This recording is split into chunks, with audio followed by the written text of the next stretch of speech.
Hello friend, welcome to my channel সুন্দর ইতিহাস। সুন্দর ইতিহাসের পক্ষ থেকে জানাই আন্তরিক শুভেচ্ছা ও অভিনন্দন। আজকে আরেকটি নতুন ভিডিওতে আপনাদের স্বাগত জানাই। আপনারা দেখছেন সুন্দর ইতিহাস ইউটিউব চ্যানেল।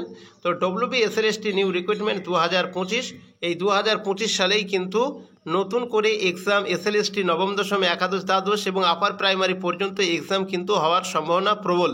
তো আপনারা যারা এখনও পর্যন্ত আপনাদের প্রস্তুতি শুরু করেননি, অবশ্যই আপনারা আপনাদের প্রস্তুতি শুরু করে দেন। হয়তো আপনাদের মনে একটা টেনশন কাজ করছে যে আমরা যারা নতুন রয়েছি তারা পরীক্ষায় বসতে পাবো তো, ঠিক এরকমের একটা চিন্তা ভাবনা হয়তো মাথায় কাজ করছে, আর করাটা স্বাভাবিক যা পরিস্থিতি। তো যে কারণে আপনাদেরকে আমি বলবো যে সুপ্রিম কোর্টের অর্ডার অনুযায়ী যেটা বলা হয়েছে সেখানে ফ্রেশভাবে কোনো কিছু বলা হয়নি, কিন্তু ফ্রেশ রিক্রুটমেন্টটাই এখানে করতে বলা হয়েছে। তো সেক্ষেত্রে আর দীর্ঘ 10 বছর ধরে কিন্তু কোনো এক্সাম নেই, যে কারণে পরীক্ষা সব নিলে প্রত্যেকের নিতে হবে এমনটাই কিন্তু খবর রয়েছে। আপনারা আপনাদের প্রস্তুতিকে চালিয়ে যান, তা না হলে আপনারা পিছিয়ে পড়বেন। তো যাই হোক, আর বেশি কিছু বলছি না। আমরা এই ভিডিওতে একটা কথা জেনে নেব। গতদিনকার যে ভিডিওটা পার্ট নাম্বার 7 নাম্বার ছিল, সেই 7 নাম্বার পার্টের যে বিষয়টা একটু মিস্টেক হয়েছিল সেটা এখানে আগে সংশোধন করে দিই, তারপরে আজকের যে 8 নাম্বার পার্ট সেটা নিয়ে আলোচনা করব। তো আপনারা দেখছেন যে সুলতানি যুগের 5টি বংশ এখানে দেখতে পাচ্ছেন। তো এখানে এই সুলতানি যুগের যে 5টি বংশ রয়েছে সেখানে দাস বংশের যে সময়কালটা ছিল সেখানে একটু মিস্টেক হয়ে গেছিলো। এখানে 1206 থেকে 1290 হচ্ছে দাস বংশ, কিন্তু এখানে লেখা হয়ে গেছিলো 1286 থেকে। মানে শূন্যকে টিপ থেকে শূন্যর উপরে যে 8 সংখ্যাটা ছিল সেটাতে চাপ পড়ে যাওয়ার কারণে সেটা 86 হয়ে গেছিলো, কিন্তু সেটা দেখে দেখে বলা হয়েছিল বলে মিস্টেক হয়ে গেছিলো। যাই হোক, এটা আমরা প্রত্যেককেই কম বেশি জানি যে দাসবংশের সময় পিরিয়ড হচ্ছে 1206 থেকে 1290। তারপরে আমাদের যেটা এখন চলছে ভিডিওতে সেটা হচ্ছে খলজি বংশ। এই খলজি বংশের সময় পিরিয়ডটা হচ্ছে 1290 থেকে 1320। আর তুগলক বংশ 3 নম্বরে যেটা দেখতে পাচ্ছি, তুগলক বংশ 1320 থেকে 1414। আর সৈয়দ বংশ হচ্ছে 1414 থেকে 1451। আর লোদি বংশ হচ্ছে 1451 থেকে 1526। তো এই যে সময় পিরিয়ডগুলো লেখা রয়েছে এগুলো আপনারা অবশ্যই একটু দেখে নেবেন। অবশ্যই এগুলো ঠিক রয়েছে, তবে লেখার ক্ষেত্রে বা ভুল লেখার ক্ষেত্রে হয়তো কোনো সময় মিস্টেক হয়ে যেতে পারে। তো যে কারণে যেগুলো ধরিয়ে দিয়েছেন আপনাদেরকে অসংখ্য ধন্যবাদ। এবারে আমরা চলে যাব আমাদের যেটা ভিডিও আজকে খলজি বংশ। সেই খলজি বংশের 1290 থেকে 1320 মধ্যে যে 4 জন সুলতান রয়েছে আপনারা আগের ভিডিওতে দেখেছেন, আজকেও দেখে নেন।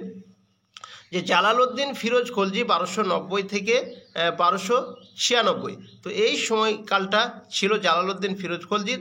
আলাউদ্দিন খলজি হচ্ছে 1296 থেকে 1316। কুতুবউদ্দিন মুবারক শাহ 1316 থেকে 1320 এবং নাসির উদ্দিন খসরু শাহ এপ্রিল মাসে 1320 সালের এপ্রিল মাসে সিংহাসনে বসেছিলেন এবং 1320 সালের সেপ্টেম্বর মাসে প্রায় 5 মাস পর্যন্ত তিনি সিংহাসনে আসীন ছিলেন। তো এবারে আমরা চলে যাব আরেকটা মিস্টেক হয়েছিল, যেটাকে বলে দিচ্ছি 7 নম্বর পার্টের প্রথম যে প্রশ্নটা ছিল খলজি বিপ্লব সংগঠিত হয়। তো এটা ভুলবশত একদম তাড়াহুড়ো করতে গিয়ে যাই হোক ভুলবশত হয়ে গেছে।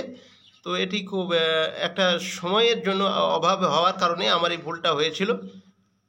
তো এই প্রশ্নের সঠিক উত্তরটা আমরা ওই যে সালগুলো প্রত্যেকটা বংশের যে সালগুলো দেওয়া হয়েছে সেখানে অবশ্যই আপনারা লক্ষ্য করলে অবশ্যই এটা দেখতে পারবেন যে এই প্রশ্নের সঠিক উত্তরটা হওয়ার কথা ছিল অপশন এ 1290 খ্রিস্টাব্দ, কিন্তু সেটা আমি বলে ফেলেছিলাম 1320 খ্রিস্টাব্দ। যাই হোক, এটা মিস্টেক হয়ে গেছিলো, এটা সহজ প্রশ্ন। তো এবারে আমরা চলে যাব আজকের যে 8 নম্বরের পার্ট, সেই 8 নম্বর পার্টে আমরা সরাসরি চলে যাব। 8 নম্বর পার্টের আগে আমরা একটা আপনাদেরকে যে হোমওয়ার্ক দিয়েছিলাম সেটা আগে দেখে নিই। 20 নম্বরে যে প্রশ্নটা সেটা দেখুন আগে। কোন ঐতিহাসিকের মতে জালালউদ্দিন খলজি হৃদয় পরিবর্তিত অশোকের মতো মানুষের ভালোবাসা এবং বিশ্বাসের সাথে রাজ্য শাসন করতে চেয়েছিলেন? তো এই যে প্রশ্নটা রয়েছে 4/5/2025 আপনাদেরকে হোমওয়ার্ক দেওয়া হয়েছিল। তো এই প্রশ্নের সঠিক উত্তরটা হয়ে যাবে অপশন সি, ডক্টর হাবিবুল্লাহ। তো এটা হয়ে যাবে ডক্টর হাবিবুল্লাহ। এবারে আমরা চলে যাব আজকের পার্ট নাম্বার 8। তো 8 নম্বর পাঠে প্রথম যে প্রশ্নটা রয়েছে দেখুন, জালালউদ্দিন ফিরোজ খলজি কবে চৌহান রানা হামির দেবের বিরুদ্ধে একটি অভিযান পরিচালনা করেন? তো অপশনগুলো আপনারা দেখে নেন। 1290 খ্রিস্টাব্দে, 1292, 1293, 1295। তো এই প্রশ্নের সঠিক উত্তরটি হয়ে যাবে অপশন এ, 1290 খ্রিস্টাব্দে।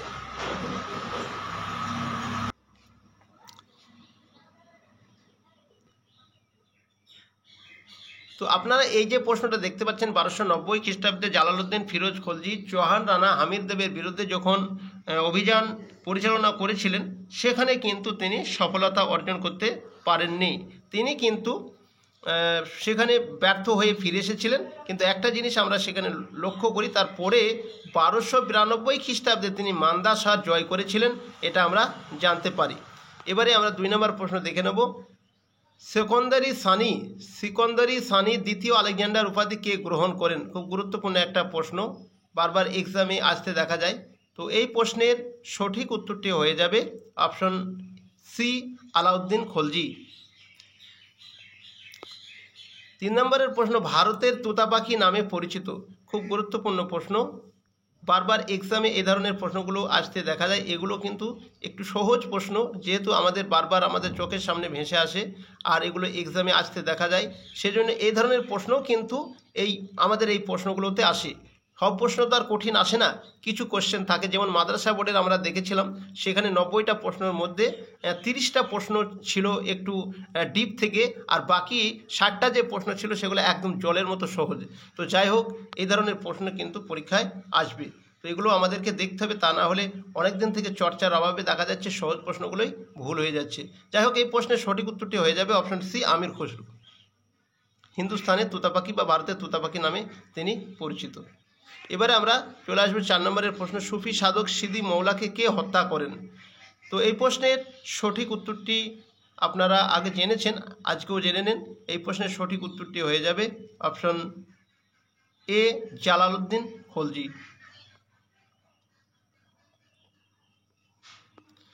5 নম্বরের প্রশ্ন, দিল্লির খলজি সুলতানরা ছিলেন। অপশনগুলো দেখে নেন। তো এই প্রশ্নের সঠিক উত্তরটি হয়ে যাবে অপশন সি, তুর্কি। 6 নম্বরের প্রশ্ন, আলাউদ্দিন খলজি যখন দাক্ষিণাত্য অভিযান করেন তখন কোথাকার শাসনকর্তা ছিলেন?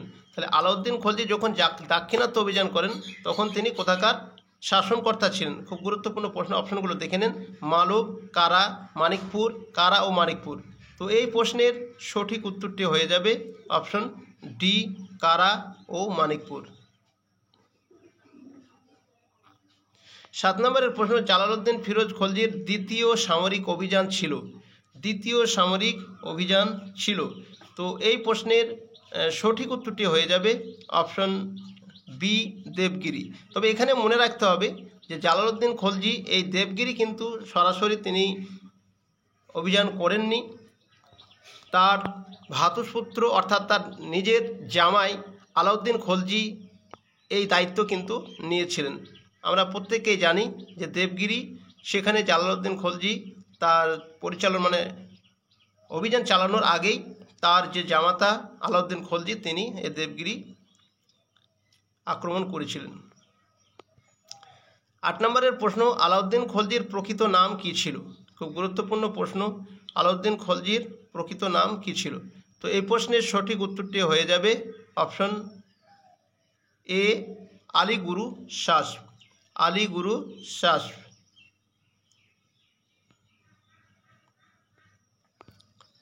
9 নম্বরের প্রশ্ন, আলাউদ্দিন খলজির প্রথম রাজ্যাভিষেক হয়। খুব গুরুত্বপূর্ণ একটা প্রশ্ন, আলাউদ্দিন খলজির প্রথম রাজ্যাভিষেক হয়। অপশনগুলো আপনারা দেখে নেন। তো এই প্রশ্নের সঠিক উত্তরটি হয়ে যাবে অপশন সি, 1296 খ্রিস্টাব্দের 19শে জুলাই। 1296 খ্রিস্টাব্দের 19শে জুলাই আলাউদ্দিন খলজির প্রথম রাজ্যাভিষেক হয়েছিল। তবে এখানে মনে রাখতে হবে যে এই যে রাজ্যাভিষেকটা হয়েছিল সেটা কোন জায়গাতে হয়েছিল। তো এটা কারাতে যখন তিনি শাসক পদে ছিলেন, তো সেই কারাতে থাকাকালীন তার রাজ্যাভিষেক এটা প্রথম হয়েছিল, মনে রাখবে কারা। এবারে আমরা 10 নম্বরের প্রশ্ন, জালালউদ্দিনের পত্নী মালিকাই জাহান তার কোন পুত্রকে রুকনুদ্দিন ইব্রাহিম উপাধি দিয়ে সুলতান ঘোষণা করেছিলেন? খুব গুরুত্বপূর্ণ প্রশ্ন। অপশনগুলো দেখে নেন।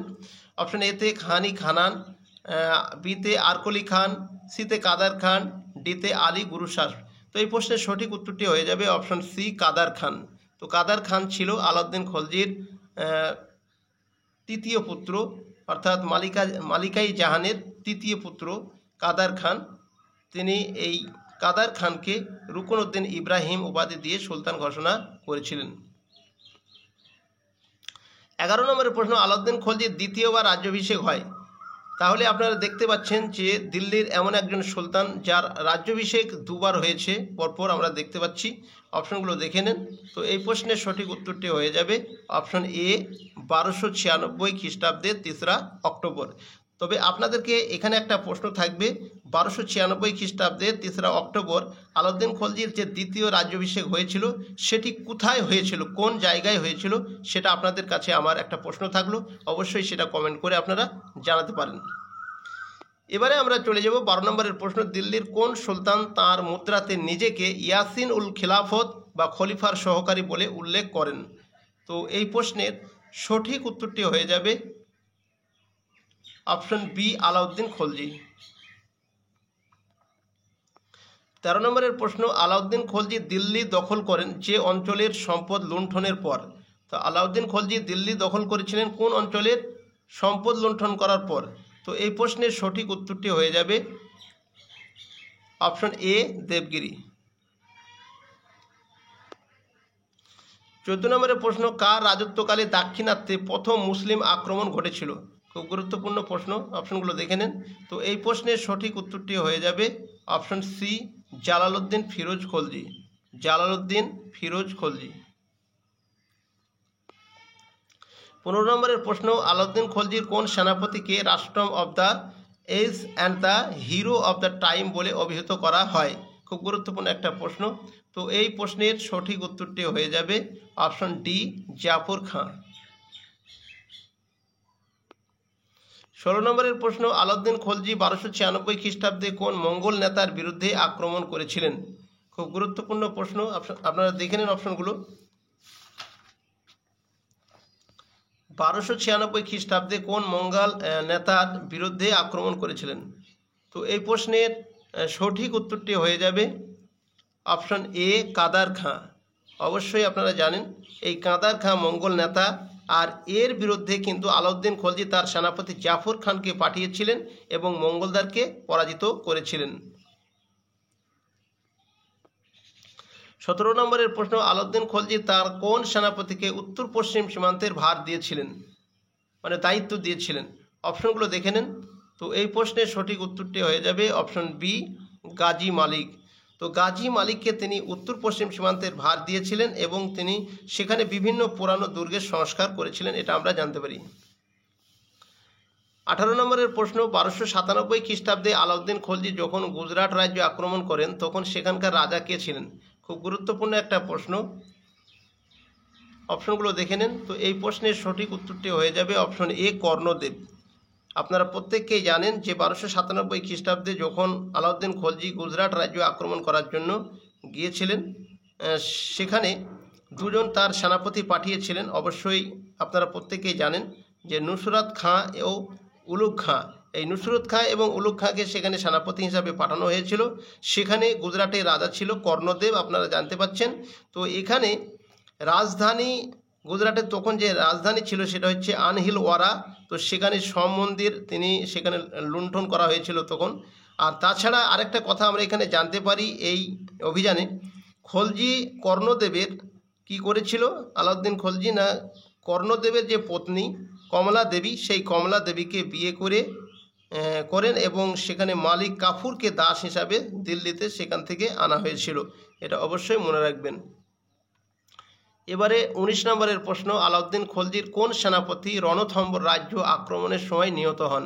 খুব গুরুত্বপূর্ণ একটা প্রশ্ন যে আলাউদ্দিন খলজির কোন সেনাপতি রণথম্বর রাজ্য আক্রমণ করার সময় নিহত হয়েছিলেন। তো আমাদেরকে আগে জানতে হবে যে এই রণথম্বর রাজ্যটা কখন আক্রমণ করেছিল।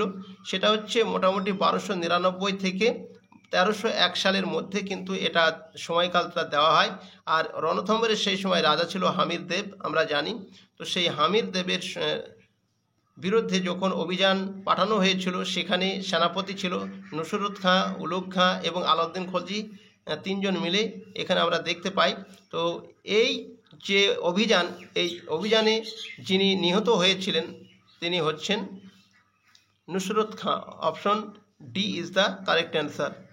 নুসরত খাঁ এখানে তিনি মারা গিয়েছিলেন। আজকের যে শেষ প্রশ্ন, 20 নম্বরের প্রশ্ন, আলাউদ্দিন খলজি কবে দ্বিতীয়বার দেবগিরি আক্রমণ করেন? তো দ্বিতীয়বার দেবগিরি আক্রমণ কবে করেন? অপশনগুলো আপনারা দেখে নেন।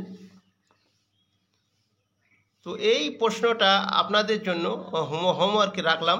অবশ্যই আপনারা এই প্রশ্নের সঠিক উত্তরটি কমেন্ট করে জানিয়ে দেবেন। আজকে হচ্ছে